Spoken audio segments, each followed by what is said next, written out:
Beyond the orbit of Neptune, we believe there's a swarm of 1 trillion icy chunks left over from the creation of the solar system.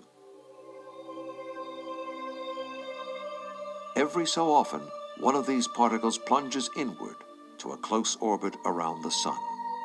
As it greets the solar furnace, it's transformed into an object of spectacular beauty, with a glowing head and a streaming tail. We call it a comet. In the Middle Ages, comets were greeted as mystical visitors from the heavens.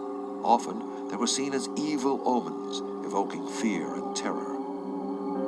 Scientist Edmund Halley was the first to discover that comets orbit the Sun. Just as he predicted, the great comet he witnessed returned 76 years later in 1758. 1910 brought a close encounter. Many people feared that life would be snuffed out by poison gas as the Earth passed through the tail of Halley's comet. The fears proved unfounded, and the sight of the comet stretching 1/4 of the way across the sky was the event of a lifetime.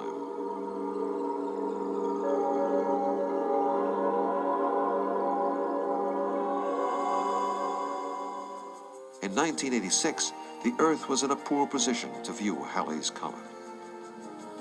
It took a special effort to see it, but those who journeyed far from city lights caught a glimpse of the most famous comet in history.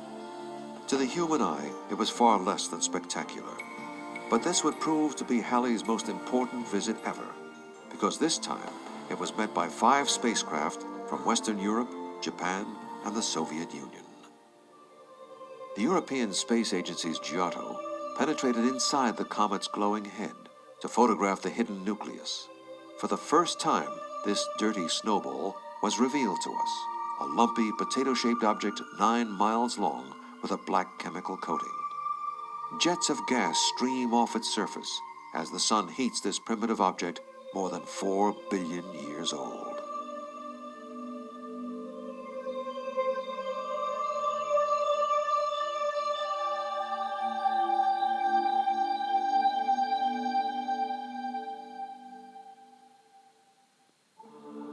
With the dawn of the space age, we have truly seen our solar system for the first time. We have seen amazing worlds, each in their own way, molded by nature's tools. Heat, gravity, and the bombardments of the early solar system. We have seen how each unique body has evolved according to its composition, size, and distance from the Sun. And these alien worlds have given us new insight into the most unusual planet of all, circling the Sun in this narrow zone of life. But our quest for knowledge goes on. Mars Pathfinder led the way to a new series of Mars landers in the 21st century. Pathfinder released a rover named Sojourner, the first explorer from Earth to move across the surface, carrying a probe that examined rocks. Mars Global Surveyor sent back the most detailed images ever seen from Martian orbit. They revealed an astounding sight, gullies that seemed to have been carved out by rushing water in recent geologic time. Galileo showed us the moons of Jupiter, finding tantalizing signs that the icy world of Europa may have liquid water below its surface.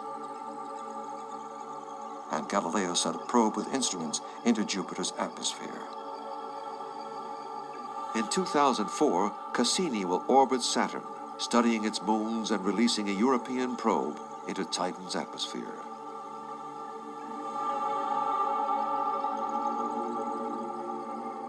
And we may get our first close-up look at Pluto early in the 21st century. In 5 billion years, the Sun will begin its final death throes, growing to an angry red giant as it runs out of hydrogen fuel. Long before then, life on Earth will cease to exist as the Sun grows steadily hotter. The search has already begun for worlds around other stars.